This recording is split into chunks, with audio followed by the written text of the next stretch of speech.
Fala pessoal, tudo bem? Professor Germano, Pastor Germano. Pessoal, nós estamos aqui para mais uma aula de história. Pessoal, nós já falamos nessas aulas nossas, hoje é dia 2 de abril de 2026. Nós já falamos sobre a introdução às civilizações antigas, falamos das origens, falamos da organização social. Nós já falamos também da Mesopotâmia, nós já falamos do Egito, nós já falamos dos hebreus.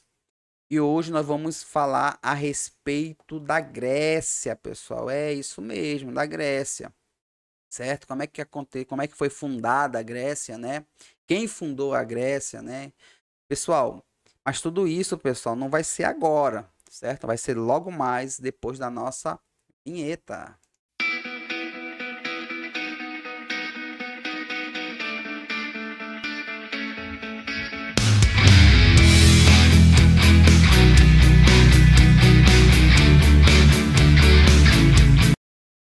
Fala, pessoal, voltamos aqui, professor Germano, pastor Germano. Pessoal, hoje nós vamos falar sobre a fundação da Grécia, certo? Deixa eu só compartilhar minha tela com vocês aqui. Pronto, tela compartilhada. Pessoal, hoje nós vamos falar a respeito aí da fundação da Grécia Antiga, certo? Não é a Grécia que nós não é essa Grécia de hoje, tá, pessoal? É a Grécia Antiga, aquela lá antiga lá, certo? Então vamos lá. De cidades e estados isolados à expansão mediterrânea. Então vamos falar aqui a respeito da Grécia Antiga. É isso aí. Vamos lá.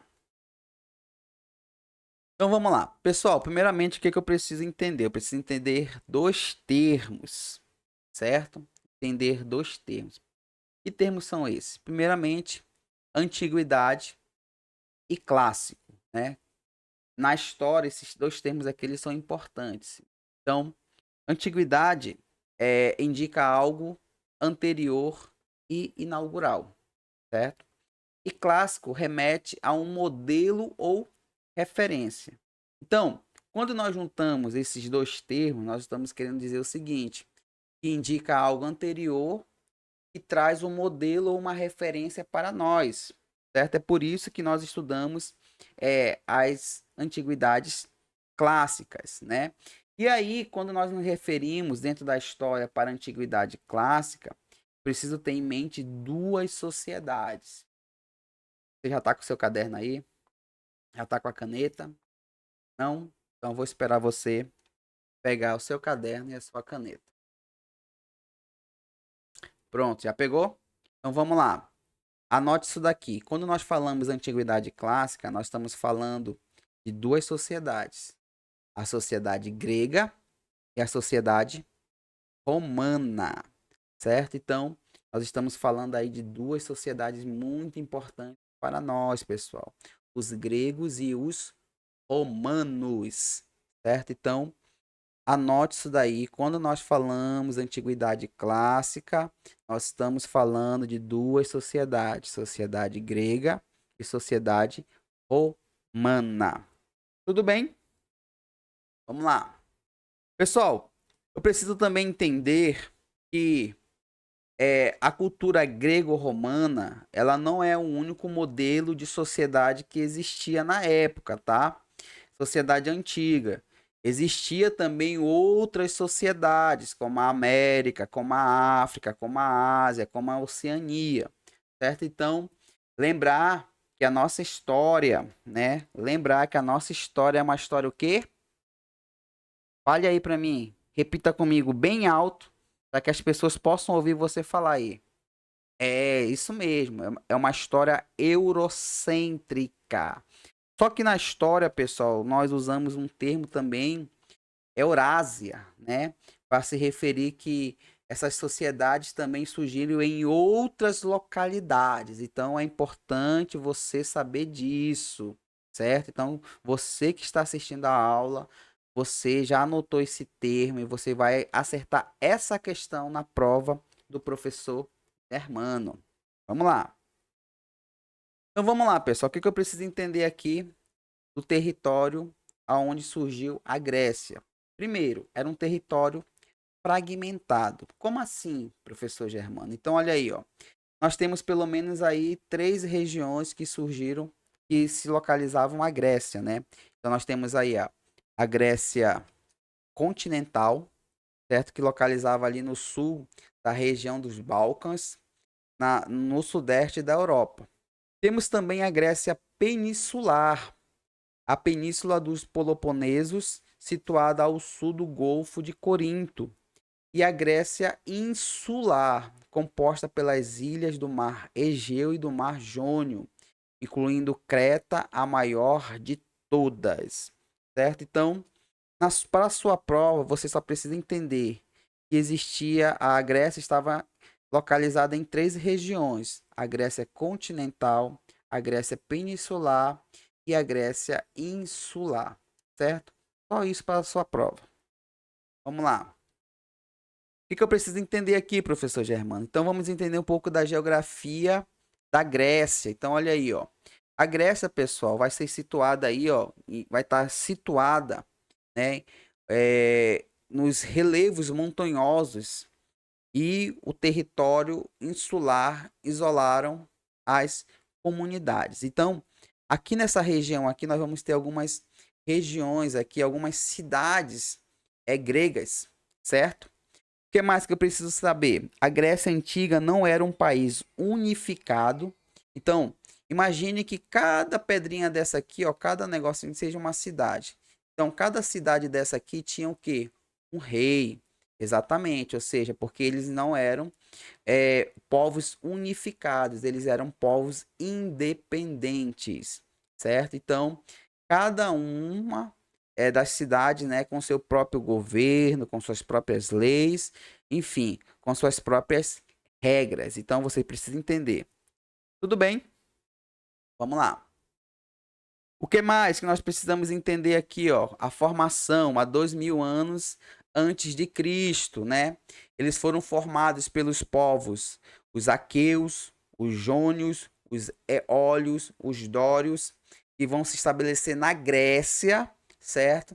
Formando uma unidade cultural e se identificando como os helenos ou como os gregos. Então, os gregos ou os helenos, pessoal, vão ser a junção desses povos, os aqueus, os jônios, os eólios e os dórios, certo? Eles vão se estabelecer lá na Grécia e eles vão se unir, vão se misturar, certo? Então, essa união vai gerar os helenos ou os gregos. Pessoal, heleno e grego é a mesma coisa, certo?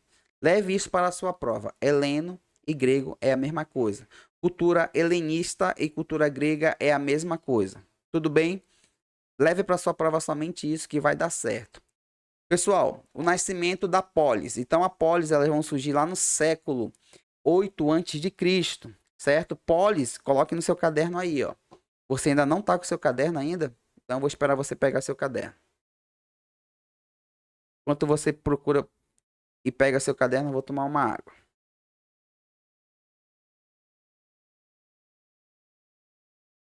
Polis.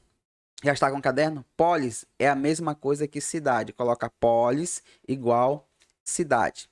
Então, a polis, pessoal, nós já vimos aí que a polis ela tinha governo, tinha leis, tinha calendário, tinha moedas próprias, certo? Então, aqui para os gregos, essas polis, essas cidades, elas tinham governo próprio, lei própria, calendário próprio e moeda. Deixa eu só voltar aqui rapidinho aqui, ó. Então, cada cidade dessa aqui, ó, tinha a sua própria, o quê? Própria moeda, seu próprio calendário, certo? Então, é justamente isso aqui que ele está colocando aqui, ó. E o nascimento da polis vai ser no século 8 a.C. e cada polis vai ter o seu próprio governo, sua própria lei, seu próprio calendário e sua própria moeda. Vamos lá.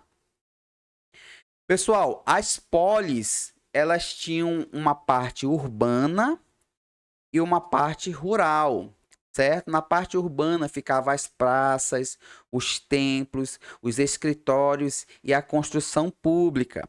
Na parte rural ficava o cultivo de oliveiras, videiras, trigos e cevadas, criação de cabras, ovelhas, porcos e cavalos. Pessoal, nós vamos estudar 2 polis importantes, certo? Então anote. Professor Germano, As outras são importantes? São, pessoal. Mas essas são mais importantes ainda, certo? Então, vamos lá. As duas polis mais importantes que nós vamos estudar, anote no seu caderno aí, ó. É Atenas e Esparta, certo? Então, são as duas cidades mais importantes dos gregos, Atenas e Esparta. Vamos lá. O que que vai acontecer, pessoal? Lá pelo século 8 a.C. e século 6 a.C., vai acontecer o seguinte: nas cidades aonde o povo estava morando, ali os gregos, vai acontecer a escassez de terras agrícolas, certo? Então o povo vai plantar bastante e não vai ter mais local para eles plantarem. A população vai crescer também muito, certo? Então a população vai crescer muito e com isso o aumento do comércio.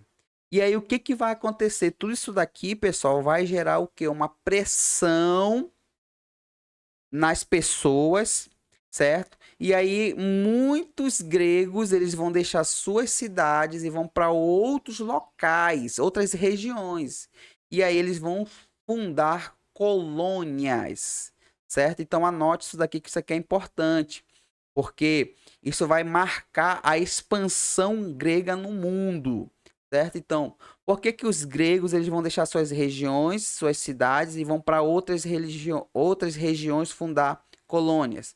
Por causa da escassez de terras agrícolas, por causa do crescimento populacional e por conta do aumento do comércio. Então, são essas três coisas, vai estar dessa mesma forma na sua prova, certo? Vamos lá. Então, olha aí, ó, o motor da expansão. O que que eu preciso entender? A economia das colônias, ela vai ser baseada na agricultura, certo? Mas depois, pessoal, depois ela vai se tornar o centro comercial. Então, olha aí, ó, as colônias, pessoal, elas vão se tornar, algumas delas, né, vão se tornar o centro comercial. E isso, o que que vai acontecer, pessoal? Isso vai impulsionar o quê? Impulsionar a navegação, certo? Então, várias pessoas de várias localidades vão estar indo lá nas colônias ou em algumas colônias, né? Vários outros povos vão lá para fazer comércio. O que mais? O próprio comércio ele vai se expandir, né? E o artesanato. Então, isso daí, pessoal, vai gerar troca cultural, né? Isso é uma coisa bem interessante, bem legal aí na cultura dos gregos, que sempre vai ter essa troca cultural por conta desses povos aí, por conta dessa expansão aí. Então vamos lá. O que que eu preciso saber aqui? Qual é o legado que os gregos deixaram aí? Então vamos lá. A colonização promoveu trocas culturais entre gregos e outros povos. Pessoal, quando eu falo colonização, eu estou falando daquele aspecto que eles saíram das suas terras e foram para outras localidades e criaram colônias gregas, certo? Então, a geografia fragmentada que inicialmente isolou os gregos acabou por forçá-los a explorar o mar, transformando-os numa vasta rede marítima interligada. Essa gigantesca troca cultural lançou as bases para o modelo duradouro que hoje chamamos de antiguidade clássica. Certo, pessoal? Então, a aula de hoje nós vamos ficando por aqui.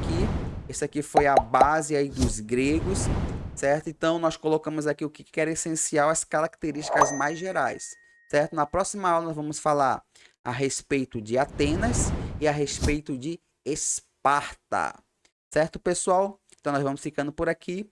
Tchau, tchau. Fui.